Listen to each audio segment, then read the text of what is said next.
Hi guys, it's Barbara and Mark. Welcome back to our channel where we talk all things branding, web design, and online marketing. Today we want to talk about 8 excuses that you're probably throwing out there about not starting your online business. These are things that we hear all the time and things that we've honestly done ourselves. We've made these excuses, and when we were first starting out, we were definitely guilty of a lot of these. So we're just going to get into it. The first excuse is, I don't have enough time. Well, everybody has 24 hours in a day and everybody is busy. You find time for the things that you find most important, right? Yeah. You're quickly learn that when you start running your business, that certain things will start taking priority that you never thought of before. So, like on the weekends, you have a lot of extra time on the weekends, for example. Yeah, you'll figure out ways to make time and still balance your life with your work. You know, people have families and they have responsibilities, but you know, they're all making time when they're starting a business. So you'll figure it out, and a lot of time management comes with scheduling. So you just have to figure out how to get organized and how to make it work. The next thing is, I don't have enough money. We get this a lot when we hear about people wanting to start their business, and the reality is you just got to start with what you have. Like, for example, we're shooting this video on an iPhone. This is a $30 IKEA table. That's a piece of paper behind us. This whole set didn't cost us much. We didn't go out and hire a video firm to set this up. We did this in our basement. So situations like that, you don't need to throw money yet. You could do this later when you build up. Like in the future, I know that this set's not going to look like this. We're going to scale up eventually, but we didn't spend 10 grand on a camera first, you know? Right. Yeah. I think that's really key, is just start. Don't make excuses because you don't have the right equipment or the right tools or a fancy office. We don't have a fancy office. We work out of our house and we make it work. So just start with what you have and put yourself out there. That's the key. Third thing that we always hear is, I don't have the skills. Well, you can learn skills. That's the great thing about the internet, is there's so many different courses and webinars and all sorts of things. You can take classes at a local community college. You can do things to really improve yourself and get those skills. Mm-hmm. Yeah, and if you look around, you know, Facebook groups and stuff, like there's a lot of good content out there, especially with people that run these groups. They might have some online courses to help you out and stuff like that. So yeah, use your network. Build a network online through family, friends. Just figure out ways to hone in on the skills that you do have and improve upon those. There's so many different ways to learn, especially nowadays. Mm-hmm. Yeah, the next thing we often hear is there's too much competition. Look, when we moved up here to Philly, there's of course a lot of competition. If you look now, we've grown so much in the past just year or two because we've been focusing on producing content. That's something that our competitors are not doing. So what you have to do is find your niche and then find the weak points of your competitors and just take advantage of that. So in our situation, we knew that most of our competitors aren't producing the content that we are, and the resources. Yeah. And I just want to add to that is that I feel like there's room for everyone. Yes, there's tons of different web designers in this area and all over the world, but that doesn't mean that they're the right web designers for every person. I feel like everybody has a chance to make it, and you know, competition doesn't really matter. You can actually work with your competition and collaborate with them and find opportunities for everyone. Number 5 is, I don't have the right tools to start my business. This is a huge excuse, and it kind of goes back to the other one where I don't have the skills or I don't have the money for things. Again, just use what you have.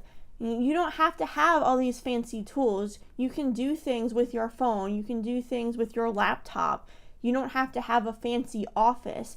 If you want to start your business, again, you'll find a way to make it work. So stop using the fancy tools as an excuse for not starting. Just get out there with what you do have, and eventually you will get those fancy tools. Yeah, eventually, yeah. The next one is, I'm not as qualified. So this can kind of go back to your competitors. So you might be looking at your competitors all the time. I'm not as qualified as they are, or whatever it may be, but you are. Like, just taking that first step And just starting out, that's the hardest part. Like actually starting the business and finding your niche and just going out networking, that's the hard part. The qualifying, you're going to learn the skills as you need as you grow. So you're not going to be what I knew 5 years ago is totally different than what I know now, and what I know now is going to be totally different in 5 years. You're growing all the time. Yeah, and to somebody, you are qualified. You know a lot more than maybe what they know, so you can share your knowledge with them and help them. They're going to appreciate that. The next excuse we always hear is, I'm not good at marketing. And when we first started out, we weren't good at marketing either, but you learn as you go, and you learn techniques that really do help reach your target market. I would say the biggest thing to do is to just be authentic, be consistent, and be yourself. Don't be afraid to be a little bit quirky if you're quirky, or a little more serious if you're a serious person. Just be who you are. Yeah, and I would add to that, don't get discouraged. Like if you go on YouTube and you start watching these videos, like let's say you want to grow your Instagram following, you're going to find a million videos on how to get 1 million followers in 20 minutes. And if you keep watching those type of videos and you try to follow some formula or algorithm, you're going to be chasing this never-ending rabbit hole. Is that what you're going to say? And you want to just focus on building your own personal brand and going from there.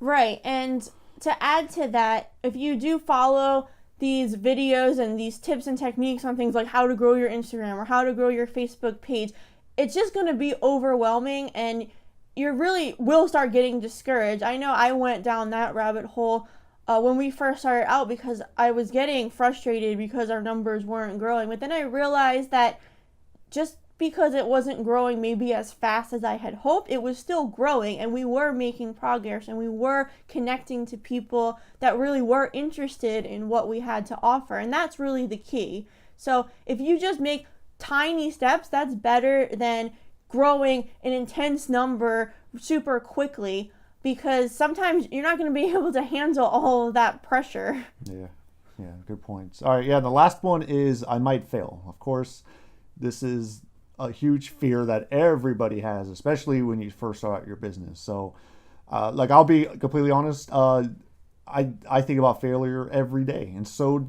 do most entrepreneurs, small business owners, whatever you want to call them. And even like big guys, Mark Cubans and all these type of, they say that's what makes them, that's their drive, is to fail. Like to failing is a good thing in some cases. Yeah, I think as business owners, we failed a bunch of times, and every time we did fail at something, we learned from it, and it improved us, and it helped us go forward. So I think failure is actually a good thing. You have to fail a couple of times to figure out what it is that you're doing right and how to improve upon yourself. If you're constantly always succeeding, which then nobody is. Yeah, nobody is. If anybody says that they're always doing everything right, that's a complete lie. If you're not failing, you're not growing. And I think really failure and making mistakes is the key to getting to the next level. You have to try new things, and sometimes those things aren't going to work out perfectly, but you learn from that, and then you adjust, and you end up growing your business. Yeah. So those are 8 excuses that we always hear about why I can't start my online business. If you have any additional thoughts on this topic, please leave a comment down below. We love to hear what you have to say. Thanks for watching. If you like this video, please hit like and subscribe, and thumbs up. Let's do the thumbs up. Is that going to be our outro? Yeah. Okay. Thanks for watching, guys.